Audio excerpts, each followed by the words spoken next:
মানুষ একটা পৃথিবীর ভিতরে তার দেশকে যেমন উঁচু করে ধরার জন্য, তার দেশকে যেমন পরিচয় করিয়ে দেওয়ার জন্য সামান্য একটা ন্যাশনাল ফ্ল্যাগ, একটা পতাকায় যথেষ্ট, ঠিক তুমি আজকে তোমার মুসলমানের মুসলমানিত্বতা দাবি করার জন্য তোমার একটা দাড়ি তো যথেষ্ট ছিল।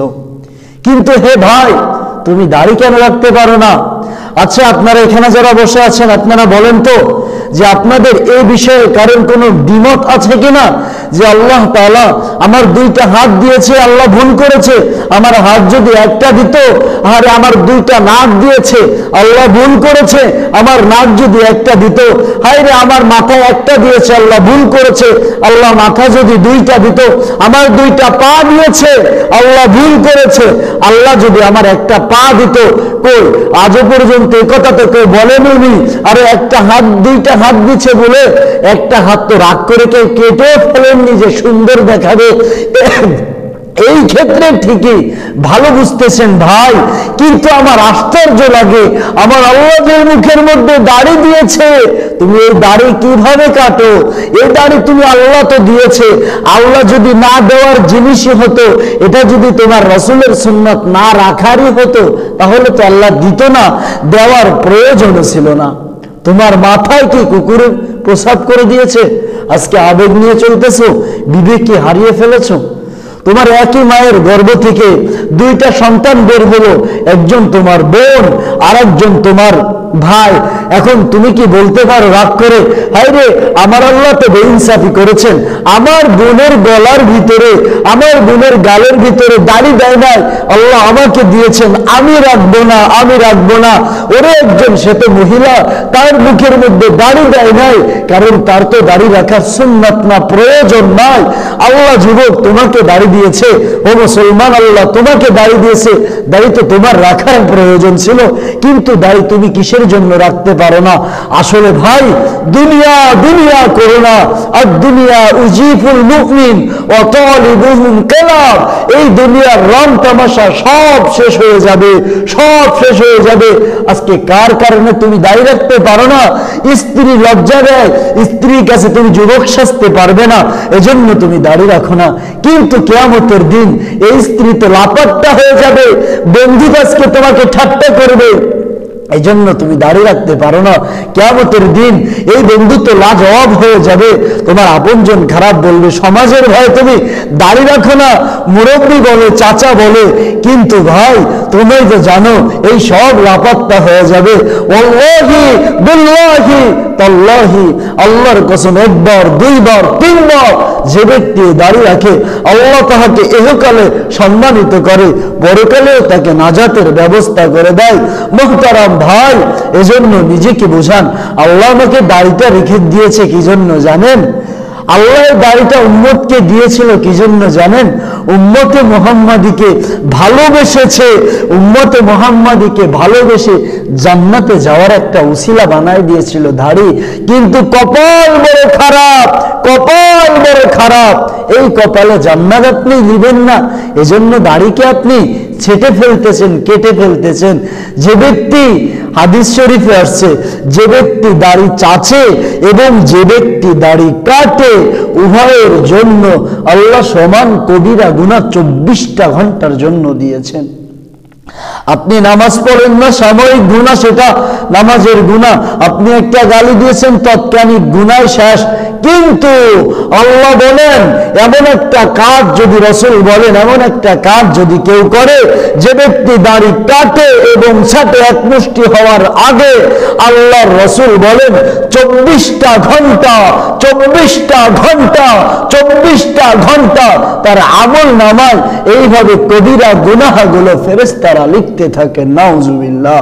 মুহতারাম হাজিরিন, এই দাড়ি আপনার আমার আল্লাহ দিয়েছিলেন যাতে করে দাড়িটা দেখায়া, যেমন একটা ন্যাশনাল ফ্ল্যাগ দেখায়া অন্য দেশে ঢোকা আপনার জন্য প্রবেশ করা যেমন পরিচিত হয়ে যায়, ঢোকা সহজ হয়ে যায়, আল্লাহ দাড়িটা দিয়েছিল তুমি যেন দাড়িটা দেখায়া রাসূলের জান্নাতে চলে যেতে পারো। রাসূল বলেন, এই দাড়ি তো উম্মতকে দিয়েছিলাম, আল্লাহ দিয়েছেন যাতে করে দাড়ি দেখা জান্নাতে যেতে পারে। সাদা দাড়িওয়ালা যখন দোয়া করে, তখন আল্লাহর রাসূল বলেন, এই দোয়া আল্লাহ তাআলা ফিরায়া দিতে লজ্জা পায়। মুহতারাম হাজিরিন, আল্লাহ দোয়া ফিরায়া দিতে লজ্জা পায়, আর আপনি তখন দোয়া করবেন কি করে? আপনার তো মুখে সেই সাদা দাড়ি নাই, মুরব্বী হয়ে গেছেন, চামড়া টেনে টেনে দাড়িগুলো নিজের দাড়ি নিজেই কাটতেছেন।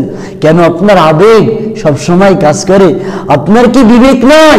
আপনার থেকে অল্প বয়সের কতজন দুনিয়া থেকে বিদায় নিয়ে চলে গেল, আপনি এখনো দাড়ি রাখবেন রাখবেন বলতেছেন। আরে কতজন যুবক ভাই তুমি দেখো না, কতজন তো দাড়ি রাখবে রাখবে বলে বলে দুনিয়া থেকে বিদায় নিয়ে চলে গেছে।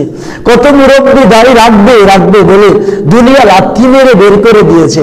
তারপরেও কি বিবেক খুলবে না? তারপরেও কি আকল খুলবে না?